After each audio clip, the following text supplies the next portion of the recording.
It's a day in 1967 which is going to prove the most important in my life so far, because there's a possibility here of being transformed from some provincial into a London sophisticate. And talking about a day in the life, it's also the year 1967 of the most famous album of all time, and this.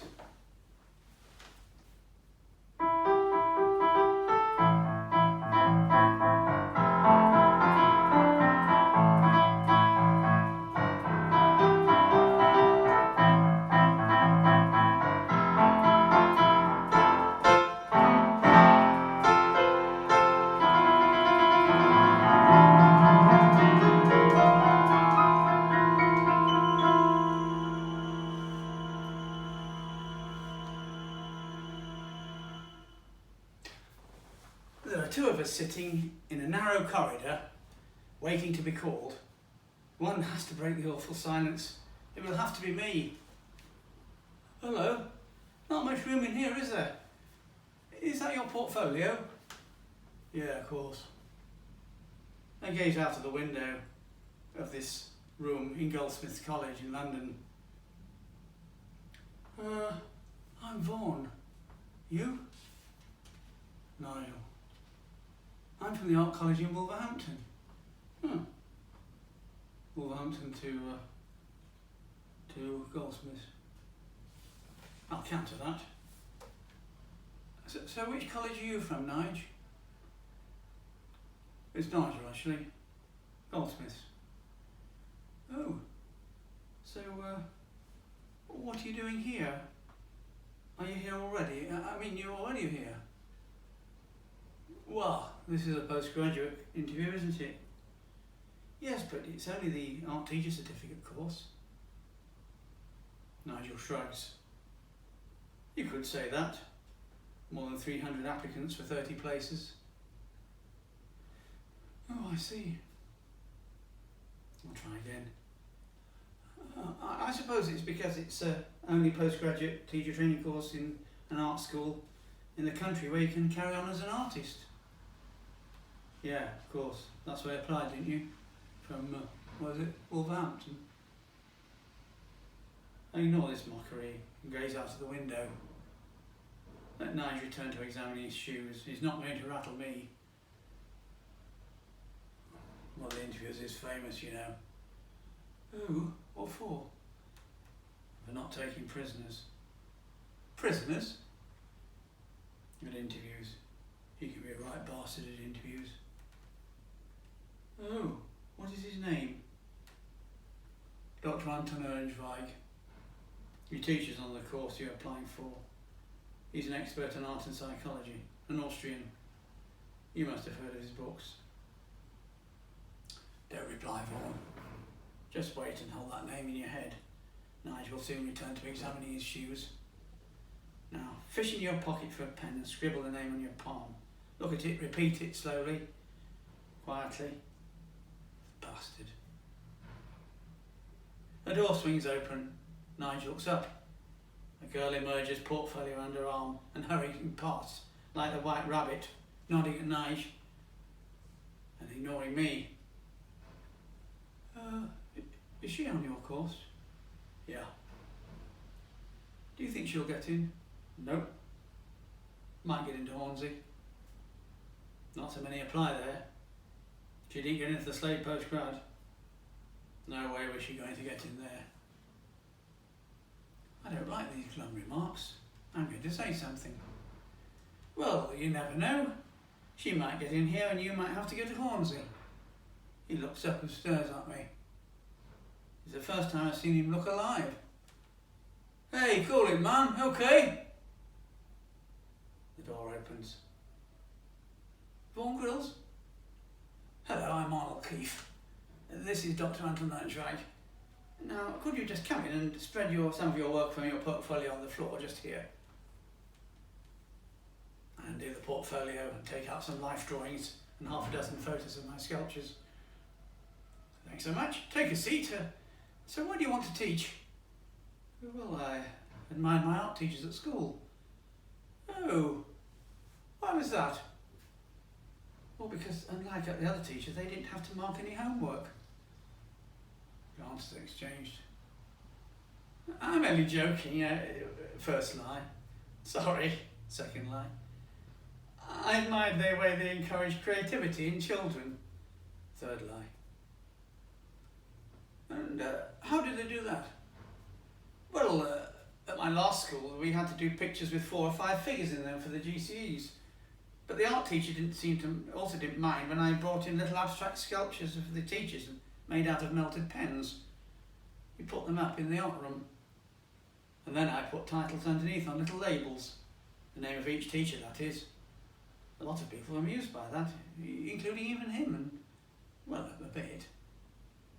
He wasn't a person with much of a sense of humour. He was a potter, you see. Well, I suppose ceramicists aren't necessarily known for their sense of humour. I've said too much. Mr. Keefe points to the portfolio. Do you have any photos of these works? No. They were thrown away long ago. Just these I've done at Wolverhampton and some life drawings done beforehand from an art college in Nottingham.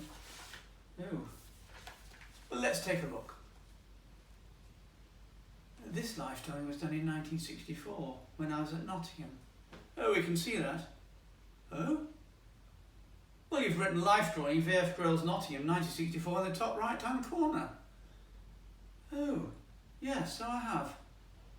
Well, here are photos of sculpture I made in Wolverhampton in 1966 in fiberglass.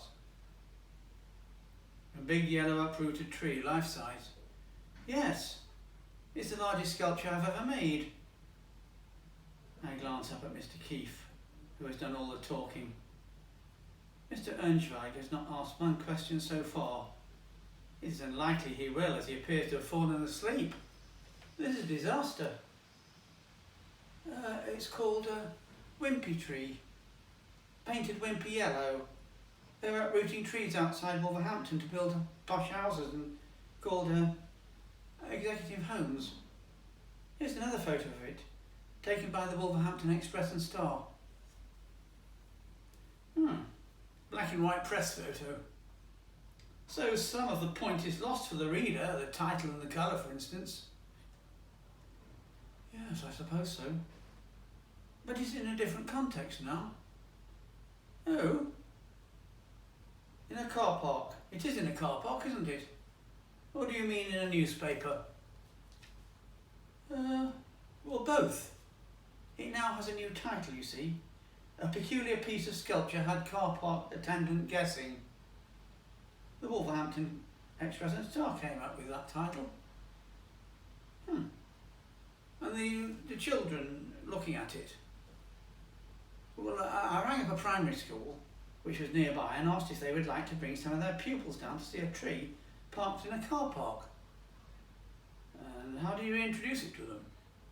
What did you say to the school? Well, I said that you can always see cars parked next to trees, but not trees parked next to cars. God, what else can I show Mr. Keefe? Here we go, nothing to lose. Is Mr. Earnschweig now snoring?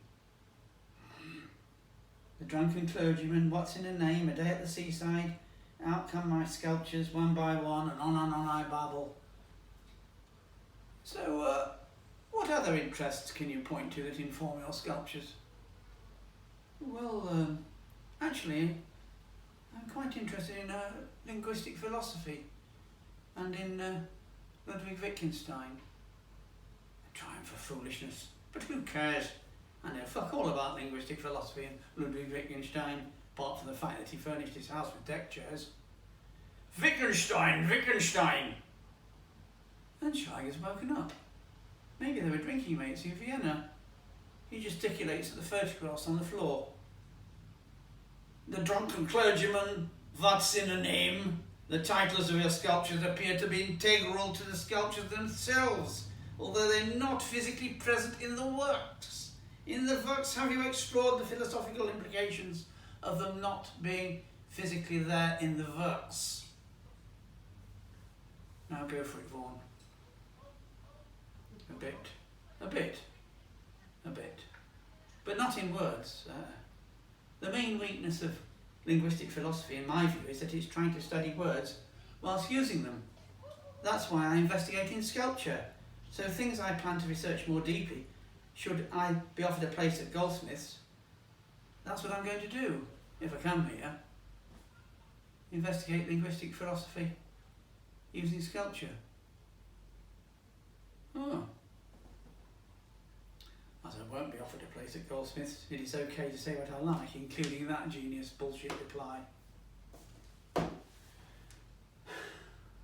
Well, I was offered a place at Goldsmiths, and so my trajectory from this day in my life started to London, and I could experience its full psychedelic glory.